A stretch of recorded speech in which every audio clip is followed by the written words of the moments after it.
Laughing വില്ലയിൽ ഇനി അദ്ദേഹത്തിൻ്റെ ചിരി ഉണ്ടാകില്ല. അദ്ദേഹം മടങ്ങുകയാണ്. 1 മണിയോടെ അദ്ദേഹത്തിൻ്റെ മൃതദേഹം അങ്ങോട്ടേക്ക് എത്തിക്കും എന്നാണ് നമുക്കറിയാൻ കഴിയുന്നത്. അവിടെ എങ്ങനെയാണ് ഒരുക്കങ്ങൾ? പൂർണ്ണ ഔദ്യോഗിക ബഹുമതികളോടെ സംസ്കാരം എന്നതാണല്ലോ അത് സർക്കാർ അറിയിച്ചിട്ടുള്ളത്.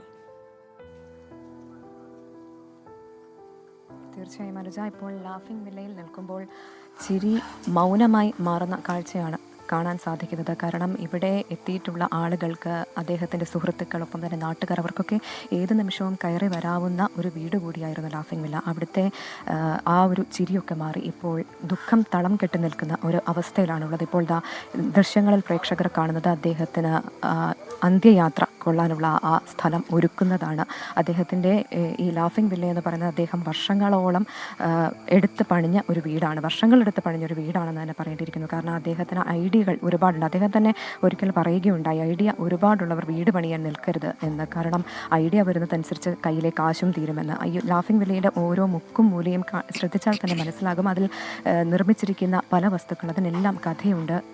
ഇവിടെ അദ്ദേഹത്തിനായിട്ടുള്ള അന്ത്യവിശ്രമം കൊള്ളാനുള്ള സ്ഥലം ഇപ്പോൾ ഒരുക്കുകയാണ്. അദ്ദേഹത്തിൻ്റെ സുഹൃത്തുക്കളും അതോടൊപ്പം തന്നെ ബന്ധുക്കളും എല്ലാവരും ഇവിടേക്ക് എത്തിച്ചേർന്നിട്ടുണ്ട്. കൂടുതൽ പേരും അവിടെ ടൗൺ ഹാളിലാണുള്ളത്. ഏതാനും ചില ബന്ധുക്കളും ഇപ്പോൾ അദ്ദേഹത്തിൻ്റെ മൂത്ത മകൻ ചന്തുവും മാത്രമാണ് ഇവിടെ ഉള്ളത്. ഇപ്പോൾ നമ്മളോട് ഇവിടെ ചേട്ടാ ഇത് അദ്ദേഹത്തിൻ്റെ സുഹൃത്തു കൂടിയാണ്. അപ്പോൾ ഏറെ അപ്രതീക്ഷിതമായിരുന്നു അല്ലേ അദ്ദേഹത്തിന്? പെട്ടെന്നുള്ള ഇതാണ്, അത് നമ്മൾ വിചാരിക്കാണ്ട്. കഴിഞ്ഞ 2 ദിവസത്തിന് മുമ്പാണ് പുള്ളിക്ക് തീരാവശ്യതായത്. ശ്വാസം കിട്ടാണ്ടായിട്ട് പെട്ടെന്നാണ് അഡ്മിറ്റ് ചെയ്യാണ് ചെയ്തത്.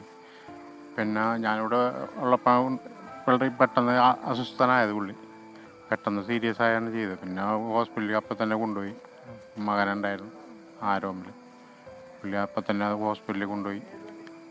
ഇത്തിരി ഇതായിരുന്നു പുള്ളി. ശ്വാസം കിട്ടുന്നതിൻ്റെ പ്രശ്നമുണ്ട്. ഇവിടെ മറ്റേ മെഷീനൊക്കെ വെച്ചിട്ടാണ് ശ്വാസം കൊടുത്തിരുന്നത്. അപ്പോൾ അതിൻ്റെ ഒരു ബുദ്ധിമുട്ടുണ്ടായിരുന്നു പുള്ളി. പെട്ടെന്ന് അത് സീരിയസ് ആയത്. ഇതൊരു മഴക്കാലമാണ്. ഞാൻ ഓർക്കുകയായിരുന്നു 2018 പ്രളയ സമയത്ത് ഈ വീട് 40ഓളം പേർക്ക് ആശ്രയമായൊരു വീട്. ലിൻഡിൽ മൊട്ടത്തിന് വെള്ളം വന്നത്. അവിടേക്ക് വന്ന് ബോട്ടിടിച്ചതാണ് ആ തൂണുമ്മേക്കൊന്ന്. എന്നിട്ടാണ് ഇവിടുന്ന് ആരും പോയില്ല. ഇവിടെ തന്നെ ആയിരുന്നു എല്ലാവരും. ഈ വീട്ടിൽ അഭയം. അതെ. പിന്നെയാണ് ഇവിടുന്ന് കൊണ്ടുപോയത് 2 ദിവസം കഴിഞ്ഞതിന് ശേഷം. പിന്നെ ഇവിടുത്തെ അടുത്തുള്ളവരൊക്കെ ഉണ്ടായിരുന്നു ഇവിടെ വീട്ടിൽ. അപ്പോൾ അതിനുള്ള എല്ലാ സെറ്റപ്പുകളും ഉണ്ടായിരുന്നു. അപ്പോൾ നിങ്ങൾ ഏറെ അടുത്ത് പരിചയമുള്ള ആളുകളാണ്. അദ്ദേഹത്തിന് കൃഷിയോടൊക്കെ ഏറെ താല്പര്യമുള്ള ഒരാൾ കൂടി. കൃഷിയും എല്ലാ കാര്യങ്ങൾക്കും ചേട്ടനാണ്. ഞാൻ ഗാർഡൻ വർക്ക്, പിന്നെ ഈ ഫിഷിൻ്റെ പരിപാടിയൊക്കെ നമ്മൾ ചെയ്യുന്നത്. കൃഷി അതെല്ലാം ഉണ്ട് ഇവിടെ. മത്സ്യകൃഷി, പിന്നെ ഇതിൻ്റെ മത്സ്യകൃഷി എന്ന് പറഞ്ഞാൽ ചെറിയ മത്സ്യങ്ങൾ, അതിന് ഇമ്പോർട്ടിംഗ് ആയിട്ടുള്ള മത്സ്യങ്ങളാണ്. അതുകൊണ്ടാണ് ഇപ്പോൾ പൂന്തോട്ടത്തിൻ്റെ നടുവിൽ തന്നെ അദ്ദേഹത്തിന് അന്ത്യയാത്ര. അതെ. തീർച്ചയായിട്ടും ഒരു പ്രകൃതിനോട് ഏറ്റവും കൂടുതൽ സ്നേഹിച്ചിരുന്നതും നല്ല സ്നേഹസമ്പന്നമായ ഒരു വ്യക്തിയായിരുന്നു സലിം ചേട്ടൻ. അതുകൊണ്ട് തന്നെയാണ് പുള്ളിക്ക് ആ ഒരു പ്രകൃതിയോട് തന്നെ ഒരു ജീവിതത്തിൻ്റെ ആ ശൈലിയോടും പുള്ളി ഒത്തൊരുമിച്ച് പോയിക്കൊണ്ടിരുന്നത്.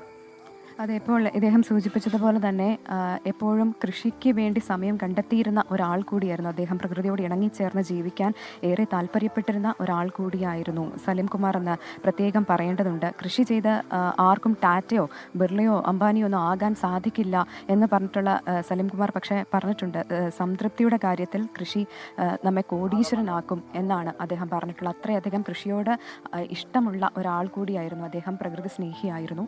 അതുകൊണ്ട് തന്നെയാണ് അദ്ദേഹത്തിന് ഇപ്പോൾ അന്ത്യവിശ്രമം അദ്ദേഹത്തിൻ്റെ പൂന്തോട്ടത്തിൻ്റെ അരികിൽ തന്നെ ഒരുക്കുന്നതാണ് അദ്ദേഹത്തിൻ്റെ സുഹൃത്തുക്കൾ പറയുന്നത്. മാത്രമല്ല കൃഷിയോടുള്ള ഇഷ്ടം കൂടി അദ്ദേഹം സ്വന്തമായി ഡോക്യുമെൻ്ററി വരെ തയ്യാറാക്കിയിട്ടുണ്ട്. ഒപ്പം തന്നെ പൊക്കാളി കൃഷി ഇറക്കിയിട്ടുണ്ട്. ഒപ്പം തന്നെ ചെറിയ മത്സ്യങ്ങളെ വളർത്തിയിട്ടുണ്ട്. അങ്ങനെ ഈ കുടുംബവുമായി സിനിമയില്ലാത്തിരുന്ന സമയത്തും ഏറെ സജീവമായി കുടുംബത്തോടൊപ്പം ഈ കൃഷിയുടെയൊക്കെ ഭാഗമായി വളരെ സജീവമായി നിന്നിരുന്ന ഒരാളായിരുന്നു. പക്ഷേ കുറച്ച് നാളുകളായി അദ്ദേഹത്തെ അസുഖങ്ങൾ ഏറെ അലട്ടിയിരുന്നു. എന്നിട്ട് പോലും മുഖ്യമന്ത്രി VD സതീശന് നൽകിയ സ്വീകരണ ചടങ്ങിൽ അദ്ദേഹം പങ്കെടുത്തിരുന്നു.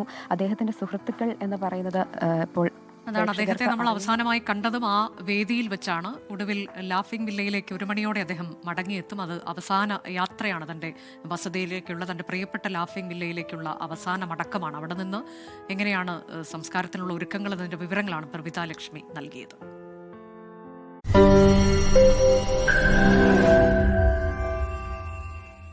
ലോകത്തെവിടെയായാലും ഏത് സമയത്തും 24 വാർത്തകളും ഓഗ്മെന്റഡ് റിയാലിറ്റി പാക്കേജുകളും എക്സ്പ്ലെയിനറുകളും വിശദമായി കാണാൻ ഞങ്ങളുടെ യൂട്യൂബ് ചാനൽ നിങ്ങൾക്ക് സബ്സ്ക്രൈബ് ചെയ്യാം.